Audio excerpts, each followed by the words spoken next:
Hello everyone, ituturo ko sa inyo kung paano ako magluto ng chicken curry na the best and easy way. Yung madali lang iluto.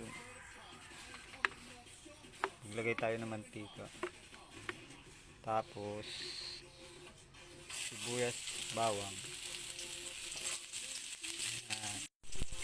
Tigisa natin ng konti para maging brown.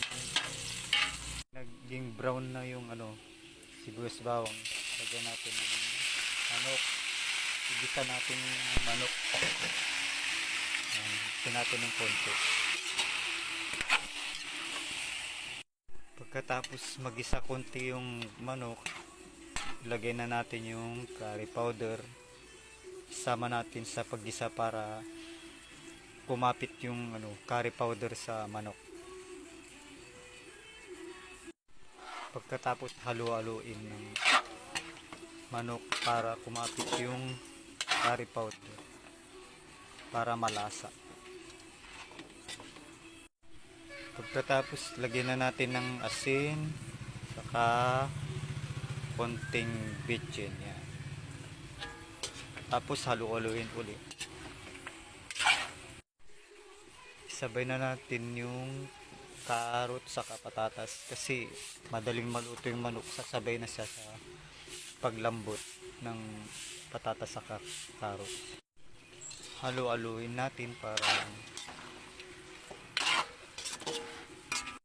tapos yung pinakatubig niya yung pangalawang gata na piga na gata yung nilalagay ko.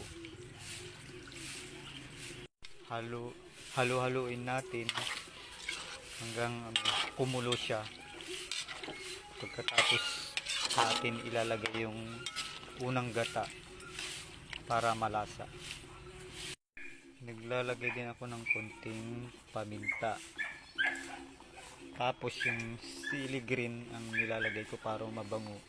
Mahal kasi yung siling pula kaya itong sili green na lang nilalagay ko. Tapos takpan natin hanggang kumulo. Yan, kumulo na. Lalagay na natin yung unang gata. Yan.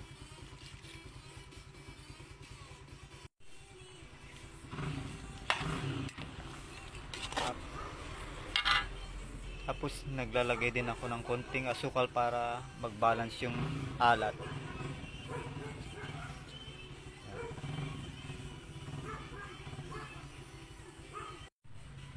Brown sugar pala yung nilagay kong panimpla.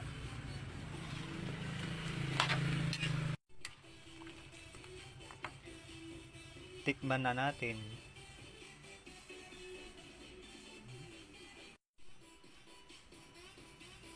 Ang sarap.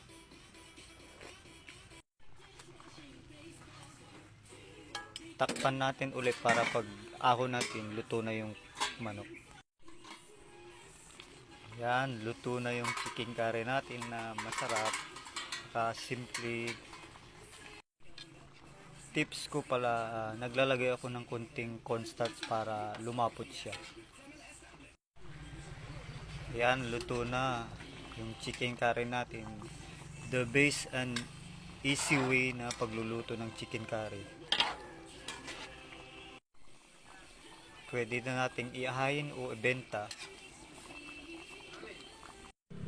Salamat at sana may natutunan kayong konti sa aking tinurong pagluluto ng chicken curry. Salamat po.